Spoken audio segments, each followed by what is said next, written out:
হৰ হৰ মহাদেৱ। দেৱাদিদেৱ মহাদেৱৰ বিবাহৰ উপলক্ষে শিৱৰাত্ৰি তিথিটো বৰ ধুমধামেৰে মহাদেৱৰ নামত ব্ৰত ৰাখি শ্ৰদ্ধা সহকাৰে পূজা কৰা হয়। শিৱ মন্দিৰত গৈ মহাদেৱক পূজা কৰা, বিশেষকৈ শাওণ মাহ আৰু শিৱৰাত্ৰিক লৈ যথেষ্ট উৎসাহিত হৈ থাকে শিৱভক্তসকল। লগতে যুৱতীসকলে মহাদেৱৰ নামত 16টা ব্ৰত ৰাখিলে উপযুক্ত বৰ পায়। মহাদেৱৰ পূজনে কেৱল মাত্ৰ উপযুক্ত বিবাহ প্ৰাৰ্থিয়েই নহয়, জীৱনত থকা বহুতো নক্ষত্ৰৰ দিশ আঁতৰোৱাত সহায় কৰে। শিৱৰাত্ৰিৰ উপলক্ষে মহাদেৱক কেনেকৈ পূজা কৰিব লাগে তাৰ বিষয়ে আলোচনা কৰিম এই ভিডিঅ'টোত। আৰু মহাদেৱক কি উপায়ে শিৱৰাত্ৰিৰ দিনা পূজা কৰিলে মহাদেৱ সন্তুষ্ট হয় তাৰ কেইটামান বিধি আমি আপোনালোকৰ আগত অৱগত কৰাম। আৰু সেই বিধিকেইটা জানো আহকচোন।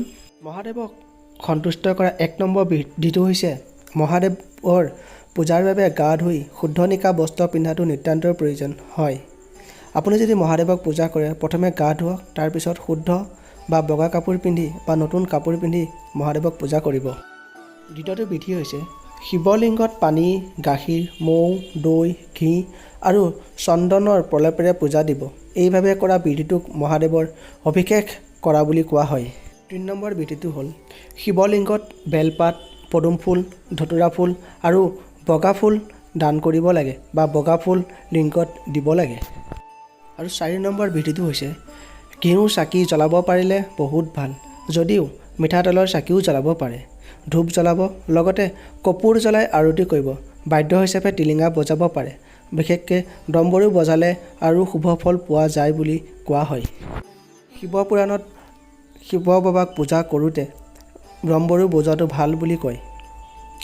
5 নম্বৰ বিধিটো হ'ল শিৱলিংগত পূজা দিয়াৰ লগতে গণেশ দেৱতা আৰু মা দুৰ্গাৰ আৰাধনা কৰিব। শিৱলিংগত কেতিয়াও সেন্দুৰ বা অইন শৃংগাৰৰ সামগ্ৰী দান নকৰিব।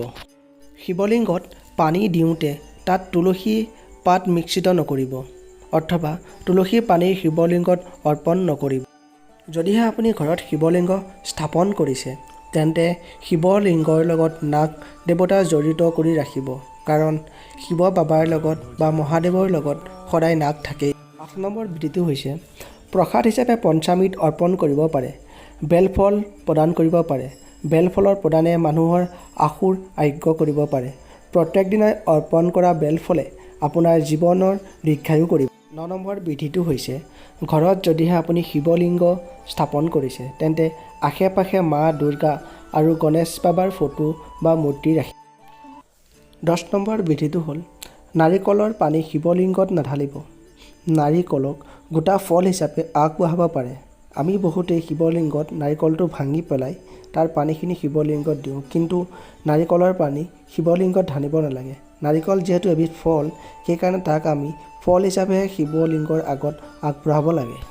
যদিহে আপুনি এই 10 বিধ বিধি অনুসৰণ কৰি মহাশিৱৰাত্ৰিৰ দিনা মহাদেৱক পূজা কৰিলে সুফল পোৱা যায় বুলি শিৱপুৰাণত উল্লেখ আছে।